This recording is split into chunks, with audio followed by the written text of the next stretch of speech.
Hey gang, today we're going to talk about writing a short song. It seems really intimidating especially if you just started playing the guitar, but I'm here to walk you through everything you need to know, and I promise you it's easy peasy lemon squeezy. Let's take a look at how we're going to do that.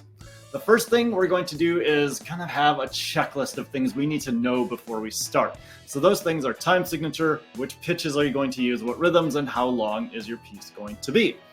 For each of these, you want to select something that is appropriate for your ability level. So if you're just starting out on the guitar, 4/4 or 3/4 are wonderful time signatures. If you're a little bit more advanced, try 6/8. You can do 5/4. You can do 12/8. You can do 15/16. I don't really care.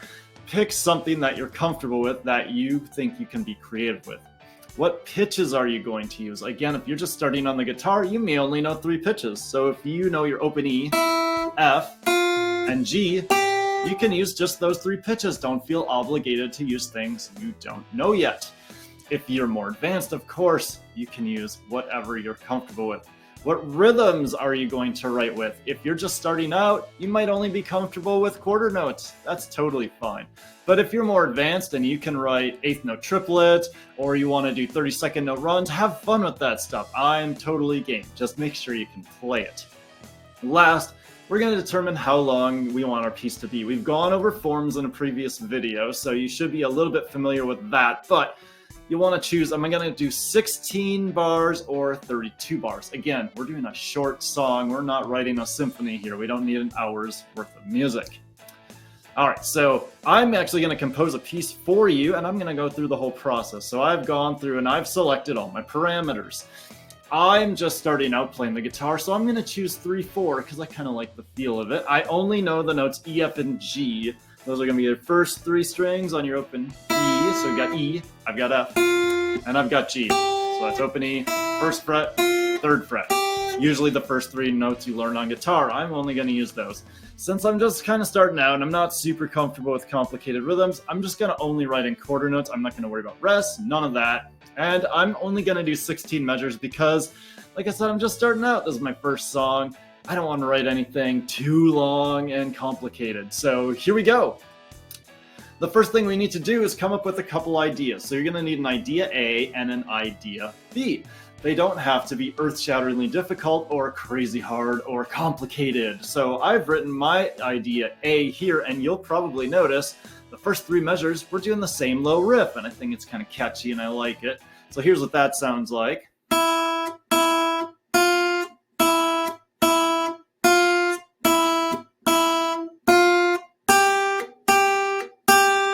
So there we go. That's my idea A.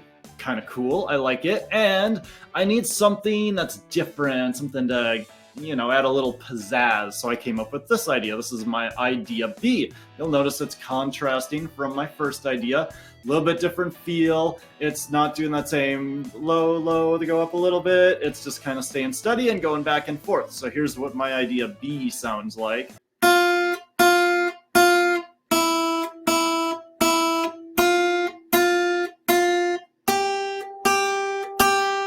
So there it is, idea A, idea B. Cool, I've got 2 ideas, but what do I do with them? I'm so glad you asked. We're gonna have a little formula. We're gonna put it all together like a bunch of happy kittens. We're gonna have idea A plus idea A plus idea B plus idea A, and that's your song. Now you're like, huh? I'm skeptical. How does that even work? Well, let me show you. I've actually patched all mine together, so I have my whole song. And here you see, I've got idea A on the first line, idea A on the second line, idea B on the third line, and idea A on the fourth line. I'm going to play through the whole thing real quick so you kind of get a sense of what it sounds like all together.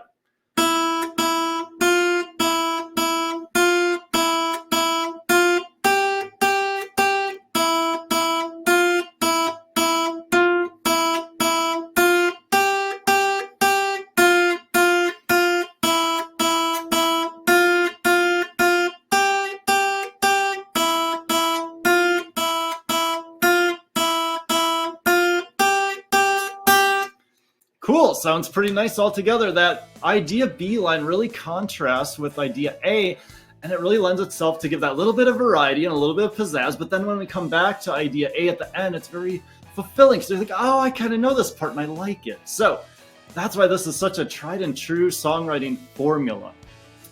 So there's my first kind of draft. Now let's say Mr. M's crazy. I want some more variety. I do actually. So here's some things you can do the second or third time you present your idea A, just to give it a little bit of variety.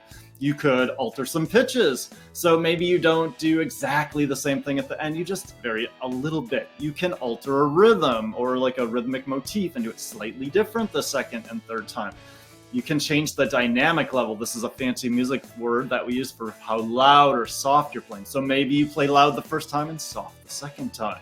Something to give it a little bit different. And if you're a little bit more advanced, you could add a chord at the end. So instead of just having a single note, maybe you'll add a chord to fill it in a little bit. Just some ideas, something easy you can do. And in fact, I have gone ahead and I altered mine just slightly to give it a little bit more variety, and I think you're going to like it. So all I did was I have my original idea A that you can see at the top. I did absolutely nothing to this. I left it the same. And you'll notice that modified idea A, the first 1, 2, 3 measures are exactly the same, but here's what I did.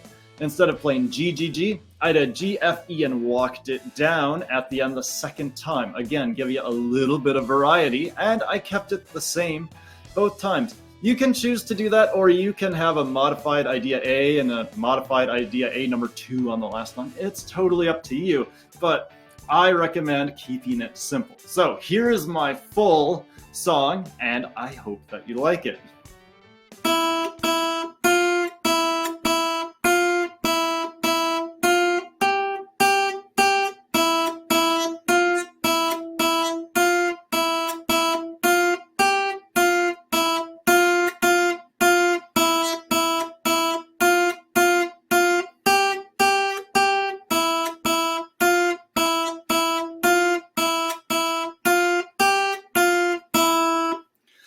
So there you have it, Mr. M's Rockin' Jam. I'm going to point out a couple more quick things to consider while you're modifying your song and kind of getting your final product. Rule number 1, it's always a good idea to try to start and end on the same pitch. You'll notice my very first note of the song is an E. My very last note of the song is also an E. This is not an accident. I did this very much on purpose because our ear is drawn to that note E, and it's going to want to hear it again. So if you don't end on it, it may sound a little bit funky. In this case, if you stop on either an E or a G, your ear will probably be okay with that. But if you end on an F, it's going to sound like there should be something more. So use your ear, use your brain. If it sounds fishy, see if you can modify it to make it sound a little bit better. Second thing, we need to make sure that we have a little bit of pertinent information on our piece. Number 1, the title. So I called my Mr. M's Rockin' Jam because it's a pretty rockin' jam, not gonna lie. So that's always gonna go at the top in the middle. You're going to put the composer, the person who wrote the music, on the side at the top right. And finally, just make sure when you're composing you have the right time signature written in there. I hope this has been helpful. I am looking forward to seeing what everybody comes up with and your amazing compositions. Happy practicing, happy composing, and I'll see you again real soon.